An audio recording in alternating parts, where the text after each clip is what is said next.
काय चाललंय बघू. ओ वाव, डाएट चार्ट समरसाठी. तो करणार आहे काय सगळं? सकाळ दुपार संध्याकाळ कामात बिझी असतो. त्याचं शेड्यूल इतकं जाम असतं ना, मला नाही वाटत तो हे सगळं करेल. मला वाटतं काकू करतील ते मॅनेज. काय माहित बाई, ह्याचं टेन्शन घेऊन अजून आजारी पडायला नको तो. काय बोलतेस मल्लिका? स्वानंदी काहीतरी चांगलं करते ना, ती बघून घेईल ना. तू नको घेऊस टेन्शन. अहो आई, चिडू नका हो, मी चांगल्यासाठीच बोलते. तुम्हाला माहिती आहे ना, स्वानंदी आणि समरचं नातं किती नाजूक आहे ते. ती बिचारी इतकं करते त्याच्यासाठी, पण तो कोणाचा ऐकतो का? त्यात ह्या नको असलेल्या गोष्टी करायला लागल्या, पाळाव्या लागल्या, म्हणून त्यांच्यात अजून नको ना टेन्शन्स क्रिएट व्हायला, म्हणून मी आपलं बोलले, बाकी काय. थोडीशी गफलत होते काकू. या सगळ्या गोष्टी ह्या आमच्या नात्यासाठी नाही आहेत. हे मी राजवाड्यांच्या आरोग्यासाठी करते.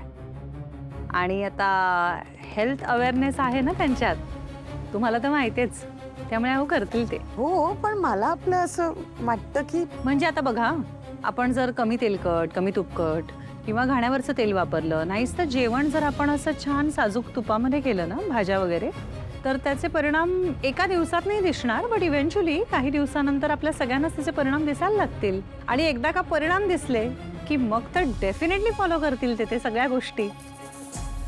आता आठवड्यातनं 2 दिवस पालेभाज्या खायच्या, 2 दिवस फळभाज्या खायच्या, 2 दिवस कडधान्य खायची, आणि रविवारी थोडं कॉम्बिनेशन, काहीतरी वेगळं छान ब्रेक घेतल्यासारखं, गोड प्रमाणात खायचं. रोजच्या दिवशी अगदी हलका फुलका व्यायाम करायचा, पाणी भरपूर प्यायचं.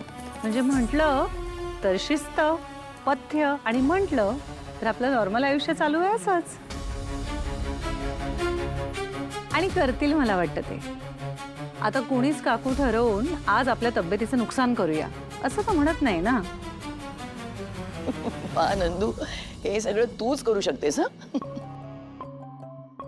नाही, खरं आहे, हे सगळं हीच करू शकते. पण मला फक्त एवढंच वाटतं की कसं आहे, ती आल्यापासून सगळंच बदललंय. म्हणजे सगळ्या सवयी आपण बदलून टाकल्यात आपल्या. स्वानंदी, मला असं वाटतं की हे सगळं करण्याआधी ना एकदा आमचा सल्ला घ्यायला हवा तू.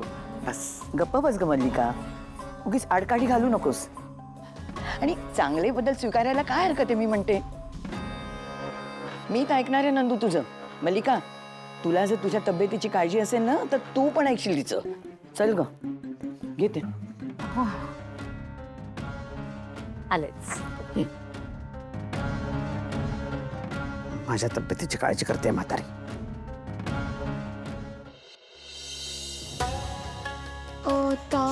काय आहे? हे काय मागवलं एवढं सगळं? एवढ्या पिशव्या? हे काय काय मागवलं? काय हे सगळं? एवढ्या पिशव्या कसल्या आहेत? बघा ना, आधी बघा आणि मग बोला. ग्रोसरीज आहेत. ते दिसतंय मला, पण आणलंच काय? तू दाखव मला, नाही तर सांगशील एक आणि आणशील एक. आई, एकदम प्रीमियम क्वालिटी आणि हेल्दी ग्रोसरी आहे. बघा, this is oats, organic jaggery, edamame roasted nuts आहेत, ब्राऊन राईस आहे, अशा बऱ्याच गोष्टी आहेत हेल्दी आणि एकदम प्रीमियम. ए, सगळं का मागवलंयस तू? हा, इथे कोल्ड प्रेस, म्हणजे आपण नेहमीचे तेल खातो त्याच्यापेक्षा चौपटीने किंमत आहे त्याची. म्हणजे तू हे सगळं काय बोलली तू? Quality prime. हे सगळं तू एका वर्षाच्या किराणा मालाच्या सामानांचे पैसे एका महिन्याच्या सामानामध्येच घालवलेस. तेव्हा अगं विचारायचं तरी मला आणताना. हे सगळे हेल्दी आयटम्स आहेत, त्यामुळे ते असे प्राइसी असतातच. पण प्रायझी म्हणजे शुगर बिगर हे कोणी खाल्लंय का आपल्या घरामध्ये? हे काय ब्राऊन शुगर, आणि काय आणलंस तू? ते ब्राऊन राईस. हे प्रीमियम नाही खात आम्ही, फक्त चपाती भाजी खाणारी साधी माणसं आहोत. आदिरा प्लीज, मला विचारायला हवं तसं हे सगळं आणायच्या अगोदर. You know what, classic I, classic I. I knew it. तुम्ही हेच म्हणणार, मला माहिती होतं तुम्ही हेच बोलणार आहात. तुम्ही ना कधी कधी समाधानी राहूच शकत नाही. तुम्हाला जर गोल्ड दिलं तर तुम्ही म्हणाल की आय लव्ह सिल्वर. तुम्हाला सिल्वर दिलं तर तुम्ही म्हणाल की मला कॉपर आवडतं. तुम्हाला कॉपर दिलं की तुम्ही म्हणाल मला माती आवडते. अगं पण हे तुम्हाला ना कोणी आनंदी ठेवूच शकत नाही आई. तुम्ही आनंदी होऊच शकत नाही कधी. आई, सकाळपर्यंत तुम्हाला ग्रोसरीज नाहीयेत याचा प्रॉब्लेम होता. आता तुमच्या समोर इतक्या ग्रोसरीज आहेत, तुम्हाला त्याचा प्रॉब्लेम आहे. What is your problem on this earth? पण एवढं सगळं महाग का आणायचं? आई, त्याची प्राइस सोडा. या वस्तूंकडे बघा ना, या खूप हेल्दी गोष्टी आहेत. आणि आई, फॉर गॉड सेक, बाबांचा विचार करा ना जरा. बाबा हार्ट पेशंट आहेत, राईट? त्यांचा हार्ट इश्यू आहे. त्यांच्यासाठी या सगळ्या गोष्टी खूप चांगल्या आहेत. माझ्या नवऱ्याच्या तब्येतीबद्दल तू मला शिकू नको. आणि किचनमध्ये माझ्या परवानगीशिवाय दुसरं काहीच येणार नाही, कळलं ना? किचनच्या पद्धती अजिबात बदलणार नाही. तुला वाटलं हे करावं ते करावं, अजिबात नाही. परत करून टाक. सुष्मिता, जुनी सामानाची यादी दे तिला, आणेल ते. आणि जुन्या आमच्या किराण्याच्या दुकानातूनच आण, दुसऱ्या कोणाकडनं नाही आणायचं.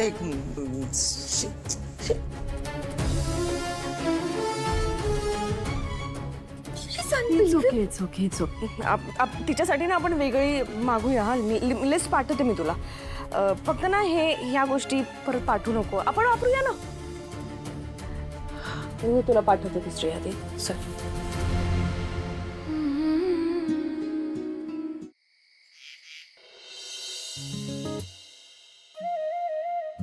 काय हो? काय करते? काय तुमचं डाएट. म्हणजे माझी फक्त हिस्ट्री घेऊन त्या डायटिशियन मॅडमनी हे अख्खं बनवून दिलं तुम्हाला? अहो, हे अख्खं बनवण्यासाठीच तर तुमची हिस्ट्री घेतली त्यांनी. आता हे सगळं फॉलो करायचंय आणि नीट फॉलो करायचंय. नाही, मी सांगतो तुम्हाला त्याच्यात काय असणार आहे.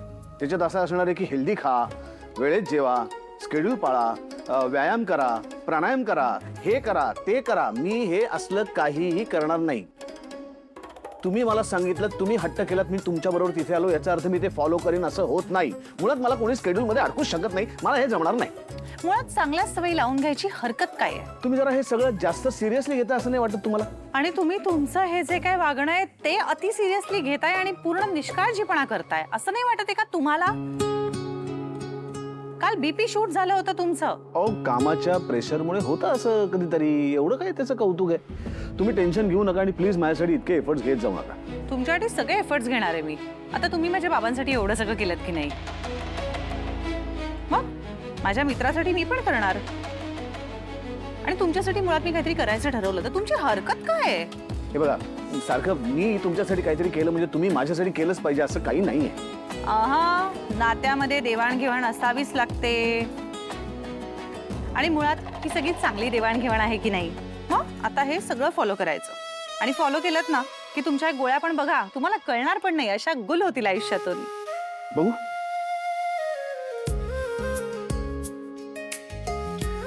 अरे बापरे, तेलकट नाही, गोड नाही, हे असं होऊच शकत नाही. हा, खाणं हा माझा वीक पॉइंट आहे. मी हे असलं माझ्या आवडत्या गोष्टी त्याच्यात नसलेलं खाणं खाऊच शकत नाही.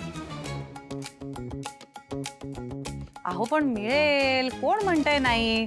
तुमच्या या सगळ्या हेल्दी जेवणाला टेस्टी बनवण्याची जबाबदारी माझी. मग तर झालं. नको, मला माझं बघू दे ना. तुमचं तुम्ही बघत नाही आहात म्हणूनच मला गोष्टी हातात घ्यायची वेळ आली आहे.